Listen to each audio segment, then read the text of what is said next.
As a criminal defense lawyer, I get a lot of questions about spring-assisted knives and whether it's legal to have them and to carry them here in California.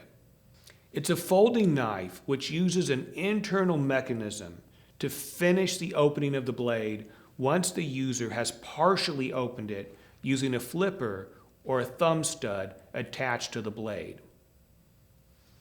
So are they legal in California? Yes, so long as it's not a switchblade. A switchblade is a knife with a blade of at least 2 inches that is released automatically by a flick of a button. Sometimes the distinction between a spring-assisted knife and a switchblade is very subtle, but think of it this way.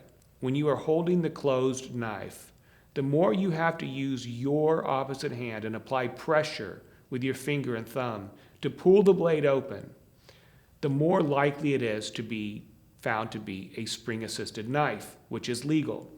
But the more you can automatically flick the knife open by pushing a button and do it one-handedly, the more it is likely to be found to be a switchblade, which is illegal. By the way, possession of a switchblade is a misdemeanor in California and can carry a sentence of up to 6 months in jail. If you've been charged with illegal possession of a knife, call us here at the Shouse Law Group. We've been very successful at getting these kinds of charges dismissed.